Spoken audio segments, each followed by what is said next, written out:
Good morning. It's almost that. Well, it's afternoon. Good afternoon. Welcome. My name is Derek Mosley. I'm the director of Marquette Law School's Lubar Center for Public Policy Research and Civic Education.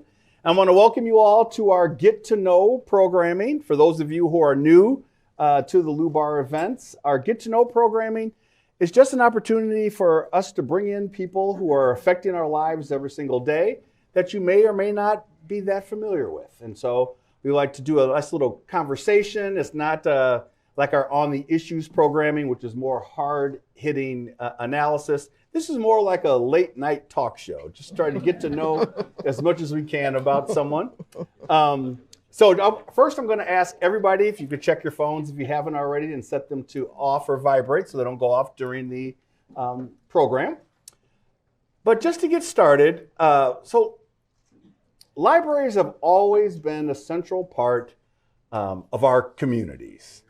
They provide intellectual and cultural development for our societies, and they provide a service that many of us are aware of, but not the extent of the things that we are aware of. And in this new digital age of disinformation all over the internet, it's important to have a place where you can get true knowledge about issues that affect us all. And since next week is National Library Week, we thought it was appropriate for us to bring in someone who's a key cog here in Milwaukee in our library system. So could you please give a warm welcome to the director of the Milwaukee Public Library, Joan Johnson. Thank you, everyone. Thanks so much for being here. So Joan, welcome. Thank you for having me. Yes, it's good to have you here. And I know that you've been a regular at our events. I see you in the audience. Yes, it's very different sitting here, though. I'm much more comfortable out there. So let's get started real quick. Just go a little background. So if I have this correct, you were actually born in Gary, Indiana? I was, yes. And your dad was a chemist for U.S. Steel? Yes. Right? Mm-hmm. And then you made a move to Milwaukee? Yes. I actually split my formative years between Gary, Indiana and Milwaukee. So there's this dividing line where there are things that are actually, I think, easier to remember now from when I was like up to and through 5 years old because they happened in Gary. And then the year that I turned 6, we moved to Milwaukee. I won't say what year that was, but it was a long time ago. And my dad moved the family here so that he could pursue a master's degree in social work. He was heavily inspired by my mom, who already had her master's in social work from Atlanta University, and she had been a caseworker in East Chicago, so a pretty challenging beat. But she was quite an inspiration for my dad, so that's why we moved to Milwaukee. So you moved to Milwaukee, you attend, I believe, Story Elementary? Yes, we initially moved to 22nd and Walnut. I'll always remember that. The buildings that we were living in are not even there anymore. After that first lease ran out, we quickly moved into the Concordia neighborhood, and I was able to walk to school every day. It was so great to be able to walk from my house on 33rd, right on the corner of State Street, right across from the Concordia buildings and that campus, and just be able to walk to school, the Story School, every day. It was just a really idyllic childhood, lots of kids to play with. And then you attended West Division. Yes. Which is now the High School of the Arts. That's exactly right. Mm-hmm. And now it's time to go to college. And you wound up initially starting out at Carroll College, which is now Carroll University. Mm-hmm. But that wasn't your initial intent. No, I really was so excited about going to Madison. There was always something in the news about what the Pail and Shovel student government was doing and all of the great, gags that they were doing, building the giant, head of the Statue of Liberty and the flamingos on Bascom Hill. I am dating myself. And I was like, I want to be there. It seems really exciting. But my mom was not comfortable with me moving to Madison. I was only 15 at the time. Because you skipped I skipped second grade. Graduated and my birthday is late, so she was just not wanting that to happen so quickly. So I gave in after she figured out a way to get us wined and dined by the Carroll College folks. Spent my first 2 years of college there in Waukesha. I did move out. I was living on campus at Carroll College.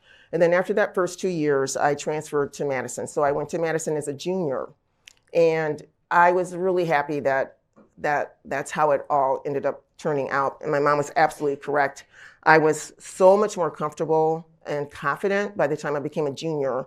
And I was walking around Ogg Hall, which is no longer there. That was the dorm that I was assigned to. And it was the first day, move-in day. And I must have looked pretty confident because there were a lot of strangers walking up to me, asking me questions about where they need to go and how to do something. And I must have had a little swagger. And so I had to admit, it's my first day too. I'm trying to figure this out just like everybody else. So, what'd you major in there? Well, I didn't declare a major until it was absolutely necessary because I loved being in school. I loved going to just all kinds of different classes. I was interested in almost every subject. I was kind of a Renaissance person, jack of all trades, master of none, seriously. And I was taking classes in chemistry, biology, math. One of my meetings with when I was trying to figure out where I did want to settle down, one of my meetings was with the dean of the space physics department. And you want to be an astronaut? I was fascinated. Not astronaut, but just I just was curious about a lot of things. But then I was also interested in the arts. So I took a lot of courses in the arts, ceramics. I wasn't much for painting or drawing, but I ultimately ended up landing getting a degree in something called related art because things kind of got down to the wire by the time I had been in school for 5.5 years total. But something happened, right? Yes, the money kind of ran out. I got this letter in the mail that says, this is your last tranche of financial aid. You have reached the maximum. And I was like, what? There's a maximum? I didn't know there was a maximum. I was traumatized by this because I wasn't anywhere near putting together a major that I could graduate with. So I had to go meet with the dean. And I ended up going to the dean of the School of Home Economics, which is where I had taken a lot of design classes. And I asked her, what can I do with this, this transcript to actually be able to graduate this semester? I had already signed up for classes for that semester, so I was going to have to change some classes in order to get out of there. And so she looked at it and told me that I would need to major in something called related art. So I ended up. People say, well, what is it? It's kind of basically whatever I want it to be, depending on what job I'm applying for. And I had these concentrations at the time in textile arts, design for theater and film, and interior design. So I'd taken a lot of classes in design. And that worked out pretty well because I was actually able to get jobs after college in those areas. But it was traumatizing. When I left Madison, came back to Milwaukee, went back to my mom, to the house where I grew up, I was kind of depressed and was really missing Madison, which, it's just an I call it the enchanted city. It's not like the real world. So you come back home and you graduated. But somehow you make your way to Buffalo, New York. You have to explain that. Yes. I had taken all these design classes, and some of them were for film and theater. And one of my classmates, she was in a couple of my same classes, but she was getting her master's. And she was serious about theater and film. And she graduated with her master's and went on to work in theater. And I had been just trying to figure out what I was going to do after I moved home. I actually worked at a bookbinder factory when I first got back home until I could figure something out. And then I get this phone call from my friend who said she needed a scene painter to join her at Studio Arena Theater in Buffalo, New York. So I was like, oh, this is great. So, I said, yes. When do I have to be there? And it was like, within a couple weeks. And so my dad and my brother helped me move out there and found a great little studio apartment. And so I spent the next couple years scene painting at the Studio Arena Theater in Buffalo, New York. And then that was great because that gave me, a lot more credibility actually working in the field of theater. And then after I left there, I actually decided I wanted to work in interior design. I wanted something a little bit more, just a little more secure, just so that and something that paid more. So I came back to Milwaukee, was able to find a job with an interior design firm. I had to actually, I actually got to choose between two jobs. I also had applied at a textile mill because of my textile design background. Both offers came at the same time, so I decided to take the interior design job. And I did that for about a year and a half or so, but they were not willing to pay benefits or pay well enough for me to feel like I could actually support myself. So I got a call again because I was like, I need to do something, I need to make a change. And I got a call from that same friend from school in Madison. And she said, Joan, I am now working for Hollywood. I'm in Chicago. We're working on The Untouchables. We need more people to help with set dressing and properties. Can you join us? And I said, oh, that sounds amazing. So I was like, when do I have to be there? This was like a Thursday. And she said, well, you need to be here by Monday. I was like, okay, so that gives me one day. So I went back to work the next day. I told my boss, I asked my boss one last time if he would give me a raise and benefits, and he said no. And I said, okay, this is my last day. And then over the weekend, I moved to Chicago. So what did they have you doing on The Untouchables? I was actually working with the scene designer. Her name was Patricia von Brandenstein, and the set dresser, and his name was Hal. I don't remember his last name, but he had been around. He had seen everything. He had been on the crew for Mary Poppins. He was like this walking history, channel. It was for film. It was just phenomenal to work with him and his crew, and for Patricia von Brandenstein. And it was just every day they'd give me a couple $1,000. They would say, these are the scenes that you're shopping for. They're going to be filmed tomorrow. Come back with, and it had to be, period specific. It was the 20s. It's, and so that was fun because I had, that skill set in my educational background to shop for, historical pieces. And so I would just drive all over Chicago looking for like push lawnmowers from the period and lingerie that would be hanging in the window of a dry cleaners. Dishes that would be on the table, hairbrush sets, shaving sets that would be on the counter or on a sink in the bathroom, just all that kind of stuff. All background. Mm-hmm. So I got to ask, did you get a chance to interact with Kevin Costner, Sean Connery, Actually, Robert De Niro?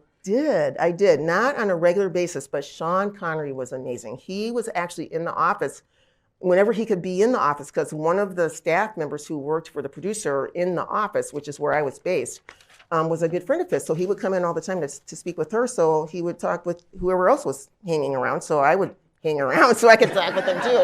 But then I also met Kevin Costner and Andy Garcia and Robert De Niro briefly, of course the producers, and at the wrap party at the end of when all the filming in Chicago was done, there was a nice party, and I was chatting with Sean Connery, and I introduced my brother to him, and he asked me what I thought about Name of the Rose, that movie, one of those movies, and I didn't like it, and so I was honest with him, and my brother's like, and Sean seemed kind of hurt, and he walked away, and my brother's like, why did you do that? I was like, because I really didn't like that movie. So that wraps, yeah. And somehow you make your way to Seattle. Yes, so within a couple of months of that wrapping, I was, again, okay, so then need another job. And I was like, I've got to do something that's a little bit more secure. So I started visiting cities that I like, places where I have relatives and friends, just to figure out where I wanted to settle down and try to find a permanent job. Visited Kansas City, Boston, and then Seattle, where I had friends. And fell in love with Seattle. So I decided to move there pretty much immediately. And within a couple of months, I was living in Seattle. I remember it was February because it was Black History Month and all this great programming was happening. I was living not too far away from Seattle Center, where the Space Needle is. And there were all these amazing programs happening. And I was like, oh, this is such a vibrant city. I definitely want to be here. So I decided to, just come home, put as much stuff on the train as I could get on the train, and then, found a place to live and stuck it in that apartment. And I was there. I ended up being there for 20 years. My mom was devastated. She was in disbelief when I told her I was moving to Seattle, but she never thought I would stay away that long. But you made your way to the library, right? Yes. In Seattle. Yeah, so when I was there, the first couple of years I was there, I did bounce around different jobs, worked for a temp agency, worked for some small corporations, worked for one of the Washington state senators. So I was in politics a little bit, did a lot of campaigning for different candidates. So ended up getting hired by the senator that I had campaigned for. And then he also worked in arts administration, ended up doing some self-contracting work as a researcher for other artists. And so I spent a lot of time doing research in the Seattle Public Library and got to know people there because I was there a lot doing research for these artists as part of my little kind of self, trying to be a solopreneur. But then I kept thinking, I need to secure my future. This is really not working. So after getting encouragement and seeing and hearing about what the librarians were doing at Seattle Public Library, I thought, they're doing some great work. They're serving the community. They are really, inspiring to me. I saw patrons interacting with them. And I thought, this is something I think, I know I can do because I worked in libraries all through high school, and for that was one of my part-time jobs actually after I came back to Milwaukee before I went to Buffalo. So I knew I could get a job if I applied in a library, but I was trying to hold out for a while to be an artist and a designer, and ultimately I gave in. I just thought, okay, I love. It turns out all of my design projects, my favorite part is the research part. So I decided the library is where I need to be. It was pulling me, and it was pulling me really hard. And so I started working at Seattle Public Library. And then after the first couple of years, my managers encouraged me to apply for a scholarship that the library gave to a couple of employees every year. And I was selected. And so I was able to go back and get my master's in library science. And then I really never looked back. It's just been a wonderful run, and I love working in libraries. But then you made your way back. What brought you back to Milwaukee? Well, I had worked my way up into management positions, actually via the union, because I had been working as a shop steward, and I had worked my way up, kind of doing union work on behalf of the staff who were represented by a union at the library. That got me into management because I felt like I could actually be more effective in supporting staff as a manager and going beyond what shop stewards can do.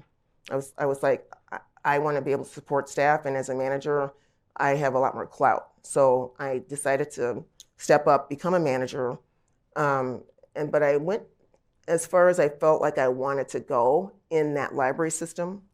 I thought, I do want to move up, but I just know too much about what's waiting for me if I step up here. And so I need to step up somewhere else. And then, if it ends up, if I don't have these preconceived notions about what I'll be dealing with, then it'll be just a leap of faith. And then I will deal with whatever I'm facing. So when I saw the position of city librarian open up here in 2006, I had the audacity to apply for it, not having any experience above middle management. I, had not worked in administration in Seattle, but I thought, I'm going to apply for that city librarian job in Milwaukee. So it took, that definitely took a lot of chutzpah, but I did it, and I'm glad I did it because, I was thrilled just to get a call back. And I got a second interview, was able to meet with the mayor at that time, Mayor Barrett, and he explained to me that, his reasons why he really couldn't justify bringing me in as the city librarian at that point in time. And I am so grateful he did not. But he did offer me another position on Paula Kiley's executive team. And I said, well, I'd like to talk with her first. Can I meet her? I want to make sure that she would be interested in having me on her team. And can I answer you after that? And he said, of course. So she and I had a meeting. It was great. We hit it off. And then really, it was just kind of the rest is history as far as kind of how things happened here. I came in as the head of the Central Library. Then when the deputy retired in 2009, Paula asked me to step up, and I served with her as her deputy for about 11 years until she retired in 2020 in the middle of the pandemic, or actually at the height of the pandemic. So that's when I stepped up. So you take that position, and now, how did you go from that position to where you are right now? Was that appointment by not Barrett? That's right. So Barrett. Barrett was still here when Paula Kiley announced her retirement. She and the mayor talked about whether or not I would be interested in doing it, and she encouraged the mayor to speak with me, and so he did. And when he asked me if I'd be willing to step up, I said I want to think about this for a little bit. But then after I had a chance to really think about what that would mean and to really just process the, sort of the offer and really think about seriously, what that would mean. I wanted to be sure that I could lead the team in SPL. I did not, but I also did not want to let fear dictate and sort of ruin, a great opportunity. I mean, every time I don't do something because of fear, it's kind of like dying. And I don't want my life to be governed by fear. And I thought I need to face, the challenges head on. And I did feel like a deer in the headlights during those couple days when I was processing this request and trying to make a decision. But my faith is Buddhist. I have a very strong Buddhist practice. I chant at least an hour every day. And I took the question, I was really chanting about this decision, and I was chanting for the courage to step up. And that really, really helped me finalize, what I now have no regrets saying yes to. And when you said yes, you became the 4th female and first African American to hold that position. That's right. Congratulations. Thank you. Yeah. Thank you. So let's focus on the library. Let's talk about the library a little bit. So how many branches? We have 12 branches. We have the Central Library, and we have a virtual branch. And so, we have just over 300, so really at any given time, we have just over 300 really amazing, highly skilled, dedicated staff, spread among those facilities. And we invest in 5 major areas in serving the community. So early literacy, then school age, so like the middle school, elementary school, our teens with our teen connected learning programs, our adult and lifelong learning programs, and then our enrichment experiences for all ages. And then those services are delivered in a number of different modes. So a lot of it, most of it in person, and either that in person can either be in-house in our facilities, or it can be out in the community as part of our outreach services. We have a really solid, fantastic education and outreach services team.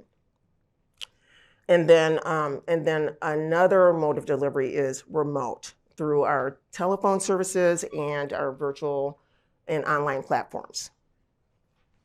Now, there's a lot of talk coming budget time about libraries. So can you tell us how libraries are funded? Yes. So just so that you kind of know what the numbers are that we're talking about for the library, our budget is right around $26 million. And it's about 3.5% of the city's total budget. So the city appropriation of that 26 million, the city appropriation is about 75%. The rest of the funding comes from we have a trust or an endowment, like an investment account that gifts to the library go directly into that, and then there's interest from that. We have foundation contributions, and we have our fabulous foundation staff in the back of the room, and we have our charges for services. We have grants, contracts, and then we have state funds. And I believe, well, actually, anyway, let's see if I can spot him. Anyway, go ahead. So the one thing that I enjoy about libraries in general is that I find libraries to be equalizers, right? So I remember, I'll just give an example for me personally. I had a bunch of friends who knew all this stuff about sports. And I would ask them, why do you know so much about sports? And they're like, well, we have the subscription to Sports Illustrated. So I remember going to my mom and saying, hey, can we get a subscription to Sports Illustrated? She's like, we can't afford a subscription to Sports Illustrated, but we can't afford a library card. Right. And so they got a library card, and then I could read all the subscriptions of not just Sports Illustrated, but sporting news, but it becomes that equalizer, right? So it allows everybody to partake. Absolutely. And, and here's one of the reasons why I love being in libraries is because, I really like helping people, like, the story you just told me, and just people in general. I like helping them figure out how to avail themselves of the resources that are available at the library so that they can empower themselves to realize their full potential or to satisfy their interests in whatever way that is meaningful to them. So that is just one of the best things about the library is that people can come and make it their own, whatever they need it to be. And then our staff are there to support them in doing that.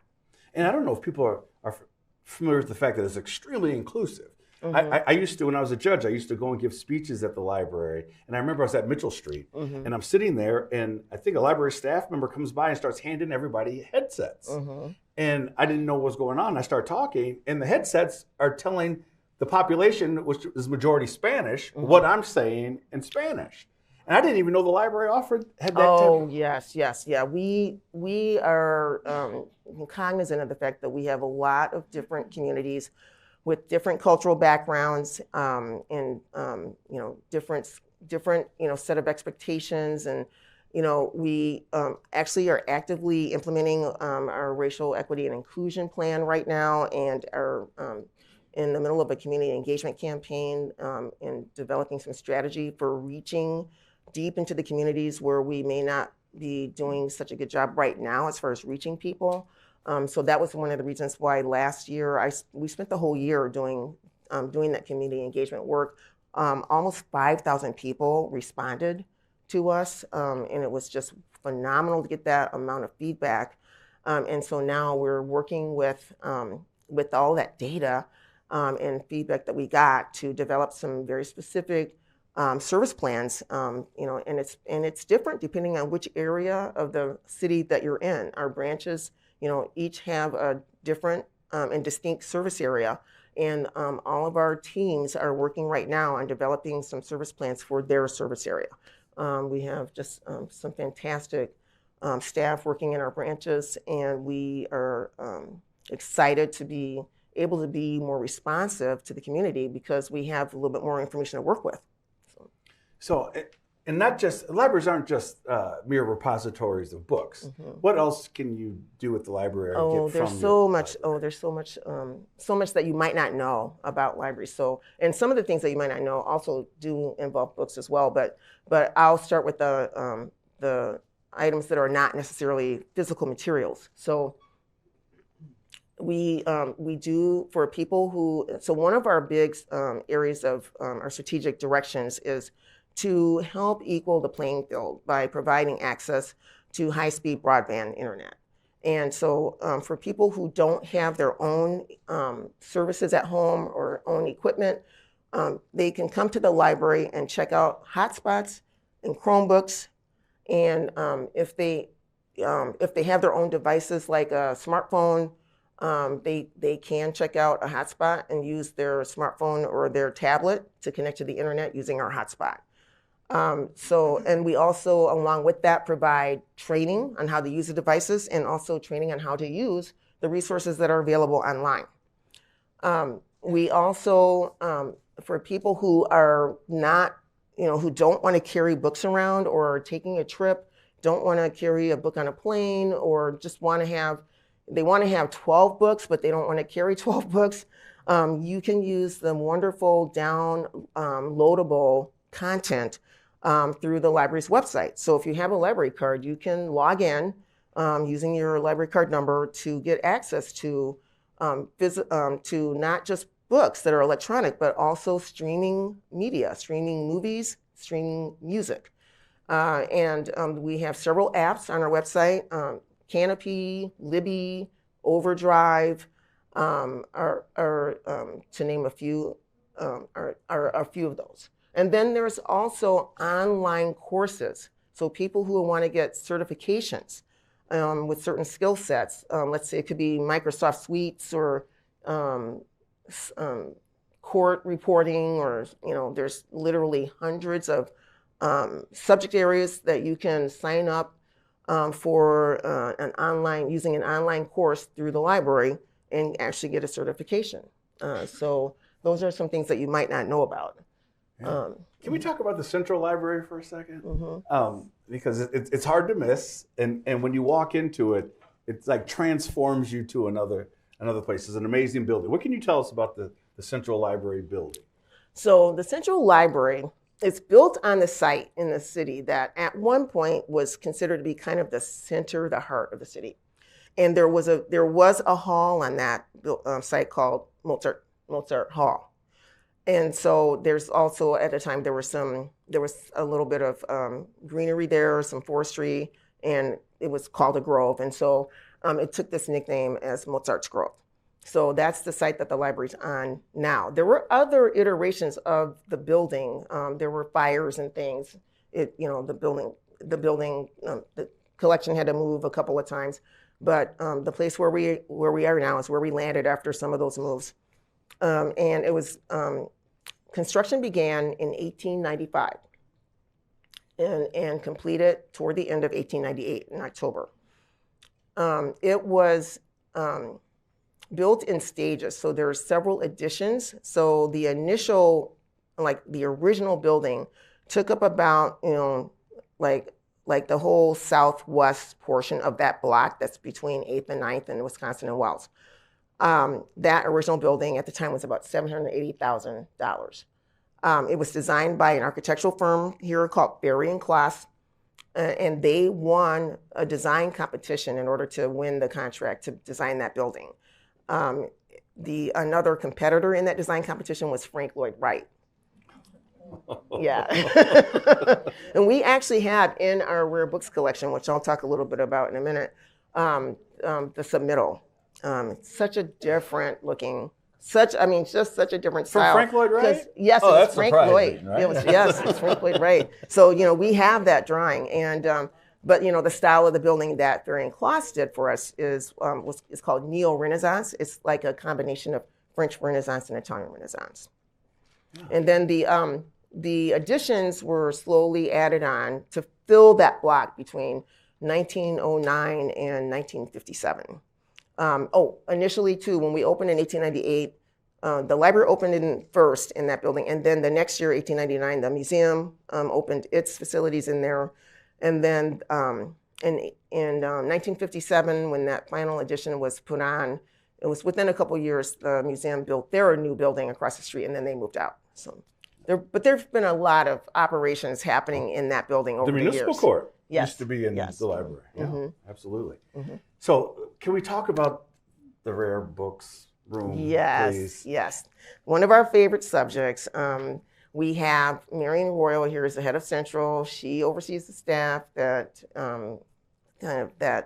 really really facilitates the access to those materials and the programs that we do in combination. So the Rarities collection, and I actually want to make sure I share everything correctly. I might refer to some of my notes. Was actually started by one of the library's directors, Richard E. Krug. And he started it in, I believe it was 1953. Let me double check that. He was actually, yeah, I think it was 1953. He was the director for about 30 years, from 1941 to 1974. And he got a generous donation from a local philanthropist named Todd Wurr, and opened the first rare books room on the first floor with that generous donation. And then the room was actually named after Todd Wurr, and then also shared the name with another city librarian that had predated Richard Krug. McLennan was his name. And so Krug was extremely instrumental in making sure that we had this rarities collection. It's about 6,000 items. And, it was, it really brought prestige to the library. Libraries that have these kind of collections, it does bring prestige, but it's also a valuable collection for people who want to have access to materials for posterity. And they bring a lot of research value. A number of UWM professors bring their classes every semester to the Rare Books Room to study some of the materials that are there. People who are studying book arts will often use materials that are in that collection to study how books were constructed back in the 15th century. We have a couple of items from the 15th century. One of them is the Gutenberg Bible. It's a facsimile of the Gutenberg Bible from 1455. So there's a lot of research value as well. And it's something that really anyone would find something of interest in that room. For instance, back in 2018, when the movie The Green Book came out, there was a lot of interest generated by this thing called The Green Book. This is a movie that was, if you're not familiar with it, it came out. Which tells very little about The Green Book, the movie itself. Oh, really? Yeah, it doesn't talk a lot about The Green Book. Okay. Well, I mean, because ironically enough, for those of you who don't know, The Green Book was invented by Victor Green. It was a book that black families used to travel across the country to make sure they were safe. The restaurants, the hotels, gas stations. Exactly. So we actually have some of those specimens in that. We don't have a full collection, but we have some of those.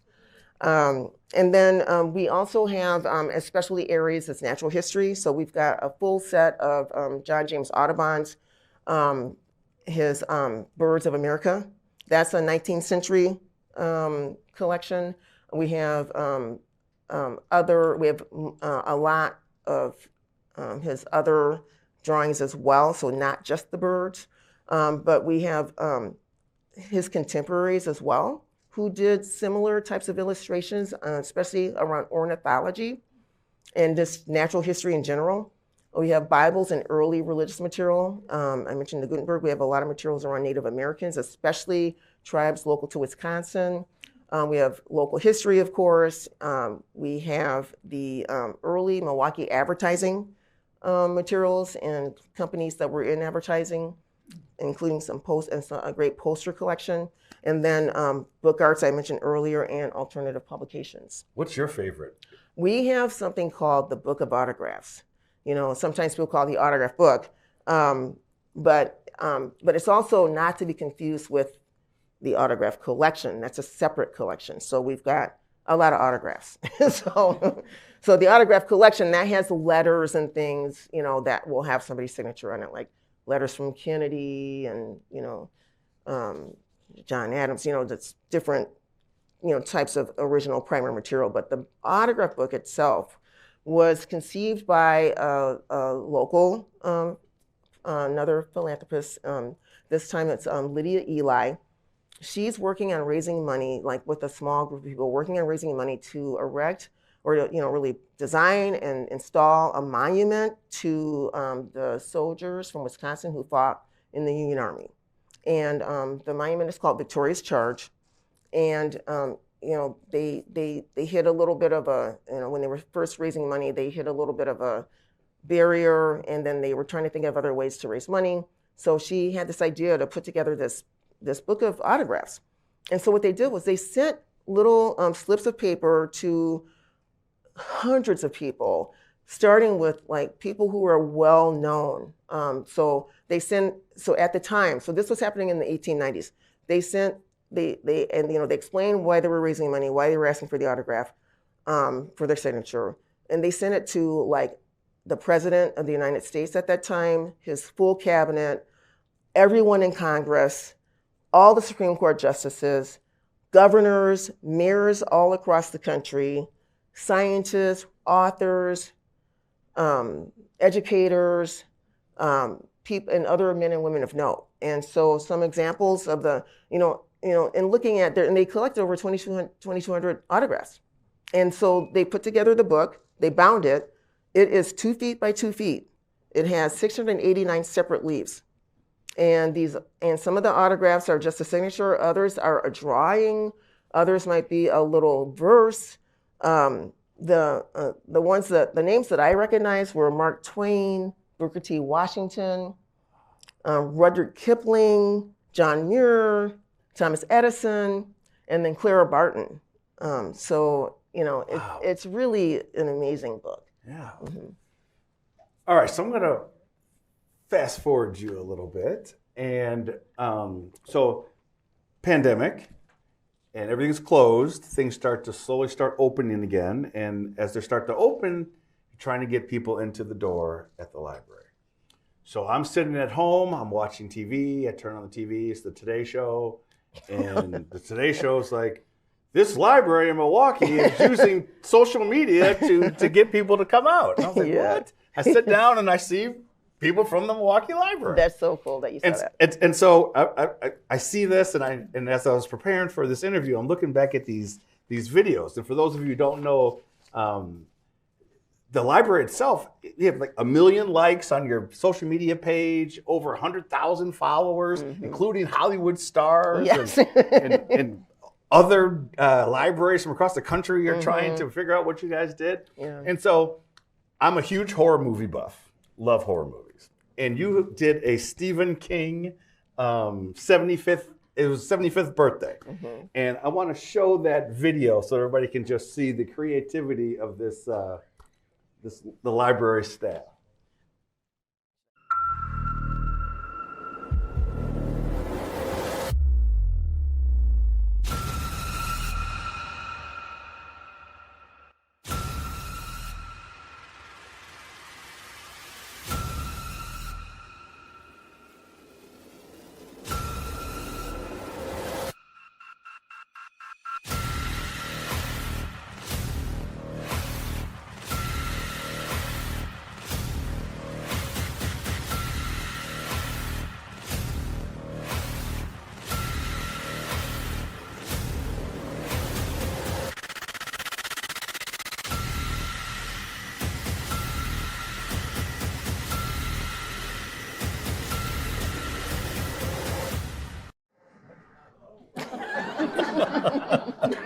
So, I mean, and some of these videos have like 500,000 views.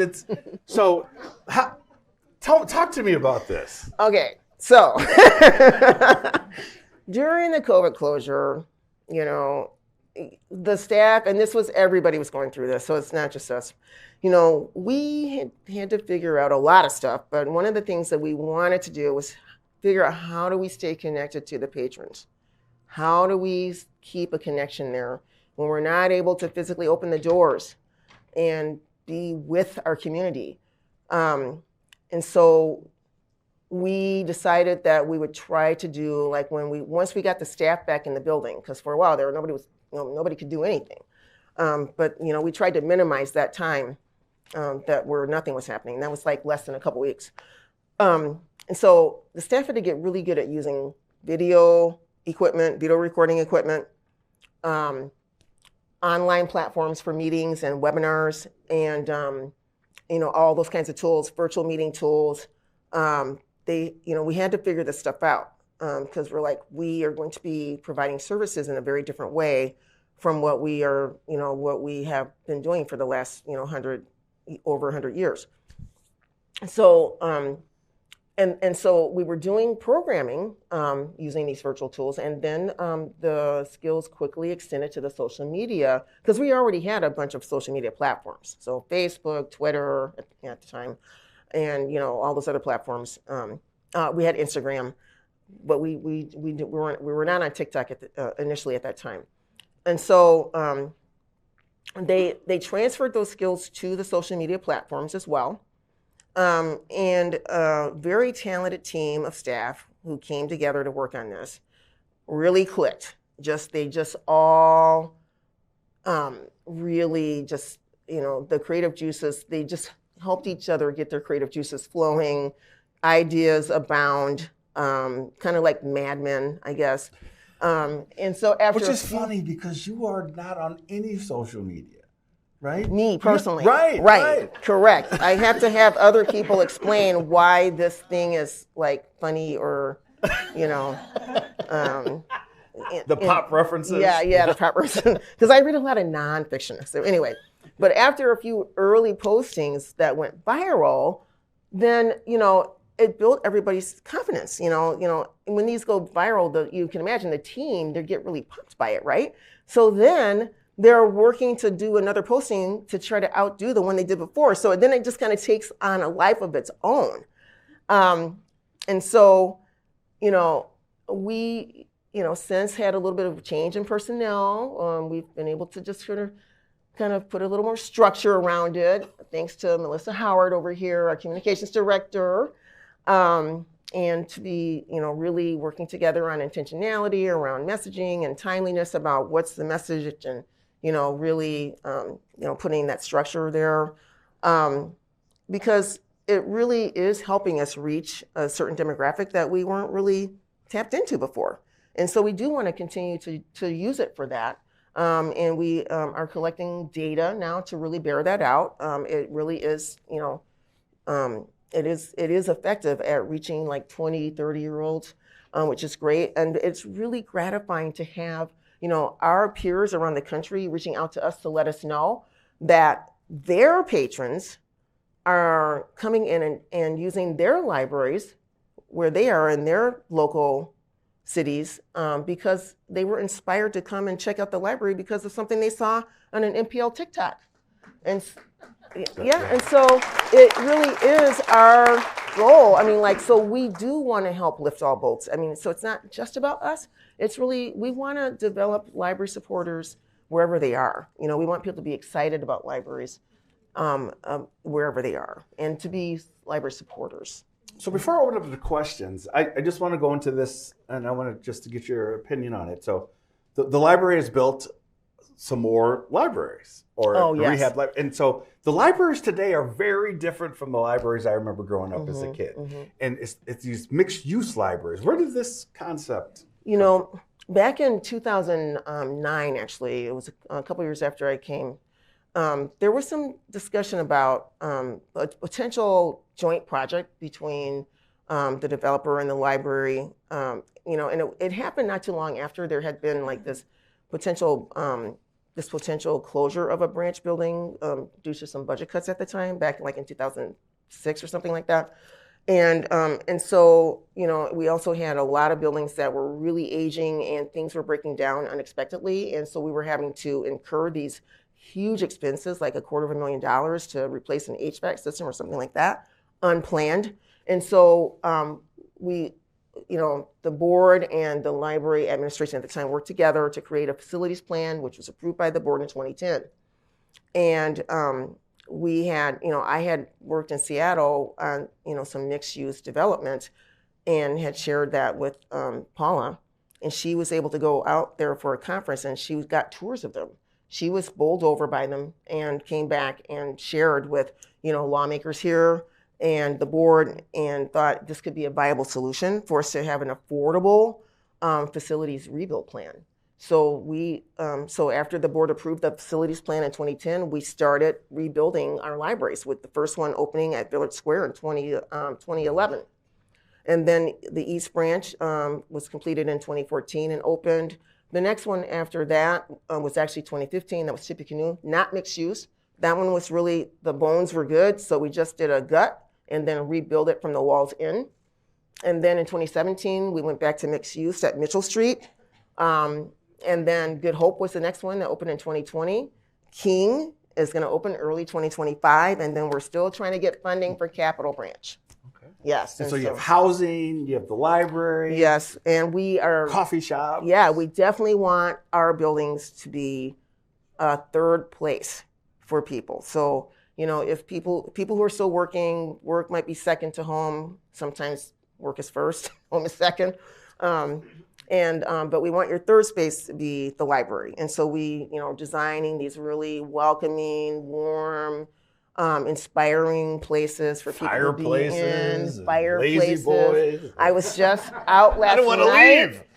I was just out last night, and somebody sitting next to me was just a stranger, told me how much she loved the East Branch and getting cozy by the fireplace. I love hearing that. And so that's exactly what we're trying to do, like welcoming spaces for people, environments that people want to come back to and bring their friends. And so a lot of natural day lighting, like here.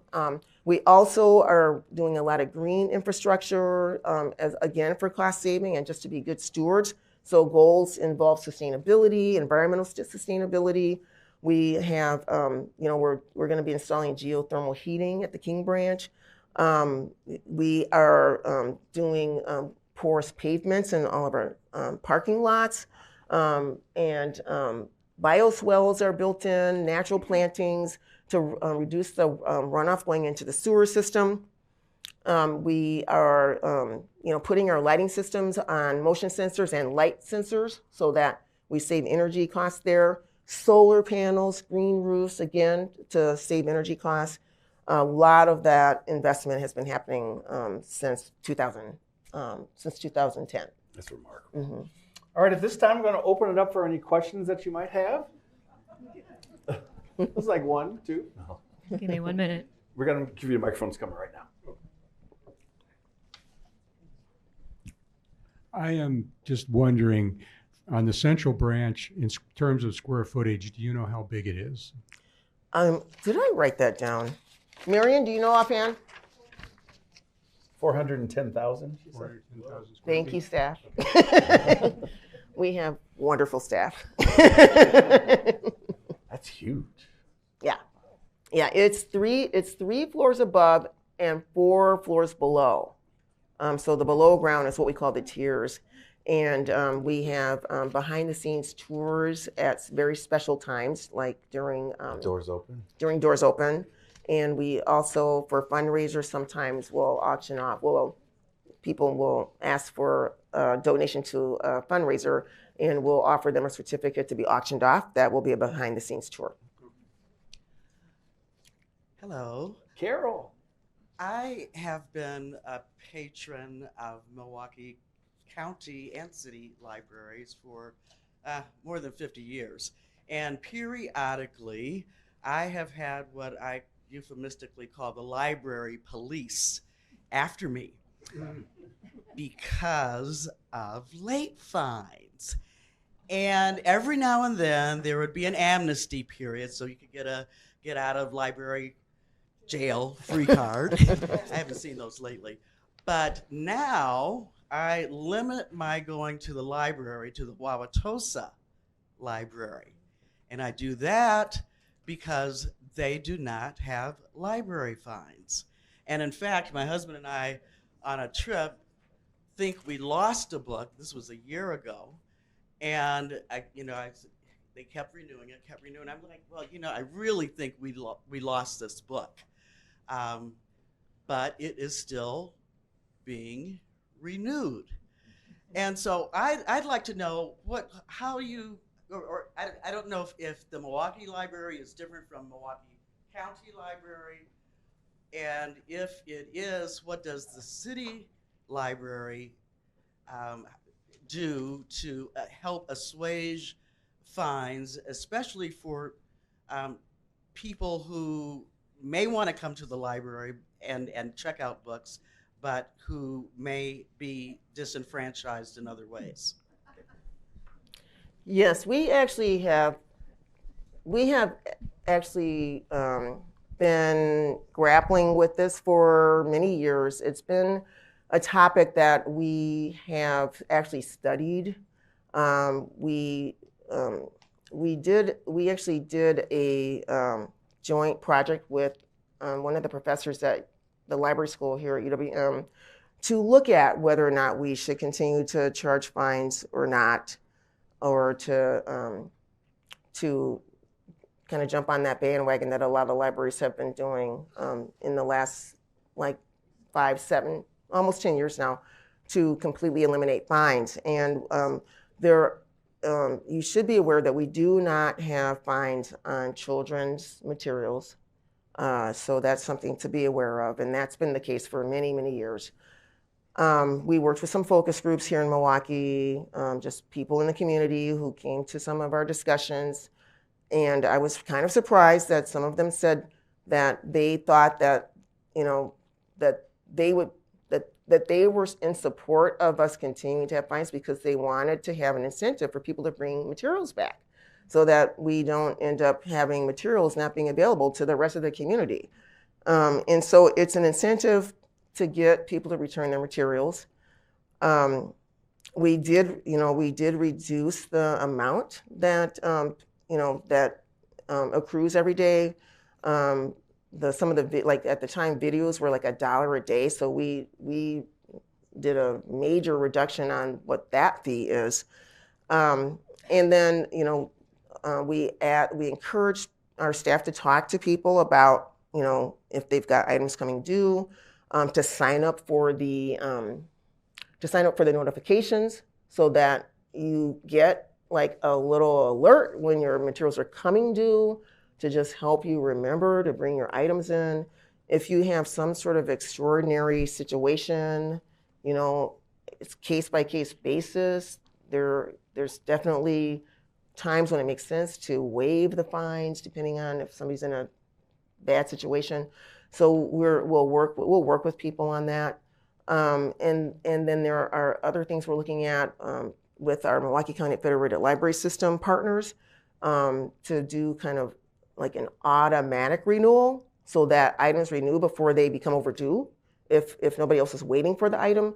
So there are things that we would, that we've looked at implementing to help make it less painful for people. But overall, I made, so my predecessor and now me had made a decision to not eliminate fines.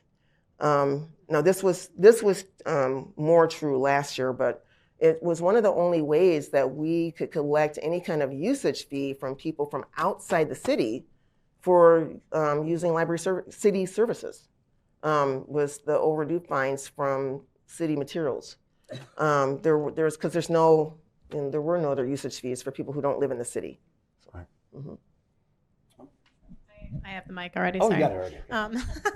So first of all, my book club actually won one of the behind the scenes tours of the library, and it was awesome. We loved it. So if you ever are at an auction and they have it, bid on it because it was amazing. But my question is, I go to a bunch of different libraries just depending on where I am in the city. And some of them, when I get a book out, it'll say like, this book, you saved, $25 today, which is great to see. But some of them have like the year to date, how much you've saved, like you've saved $25 today, but year to date you've saved like $550. And I'm just wondering, I guess I should say it would be beneficial to get that on all libraries, because I think at the end of the year it motivates people to donate then something. Mm-hmm. So I'm just wondering like how you would get that at all the libraries. I love that idea. We'll have to try to find among our peers who's doing that. Find out what Shorewood is for sure. And Shorewood. So is, okay. Is it Glendale? Find out what tool they're using, Glendale. and see if we can see if we can also implement the use of that same tool software that they're doing to keep track of that for each patron. It sounds like, right? Yeah. I like that. We could just. I like that idea. We'll take you the last question. Hi, I want to know, first of all, I'm a librarian, so is she, and we love libraries. I want to know if a regular person can get into the rare book room. Yes, anyone can make an appointment with our staff to look at materials from the rarities collection. Yes, absolutely. We would love to have you. Mhm. All right. Well, next week starts Library Week, National Library Week. So please make sure you get out to the libraries. And I want, I think I could speak for myself, but I think the Milwaukee Public Library is in good hands. And so if we can give a round of applause. Thank you so much. I need to have you say that with applause. I have a few bookmarks up here for the rarities collection if anyone's interested. So. I'll take one of those. Please, thank you again for coming. I really appreciate you taking the time out, and the weather wasn't the most cooperative. Our next event that we have coming up will be April 19th. Go ahead. We do have one on April 19th. We also have one April 10th and April 17th. Oh, yeah. Go ahead. The 10th is our water law and policy program. We will be exploring water reuse. Do you know that there is beer made out of recycled water and other fun things? So that is April 10th, 8:30, not our 12:15 time. And then April 17th, we have a Marquette Law School poll release. So if you are interested in what your fellow citizens are thinking, come to that. That is at 12:15. And then we have April 19th. Yes. April 19th, we have Sister Helen Prejean. We'll be here at 12:15. And can I quickly say, please, go right ahead. the Milwaukee Public Library's Foundation, the Friends, is having one of the annual fundraisers for the library coming up too in a couple weeks. It's the annual literary luncheon of the Friends of the Milwaukee Public Library, April 25th. We actually were lucky enough to have Judge Mosley at the time be part of one of those programs. Was it last year? That was last year. Last year. So this year we have author Douglas Brunt, who's going to be speaking on his new book, The Mysterious Case of Rudolph Diesel. So we'd love to have you join us. Thank you all. Please get home safely.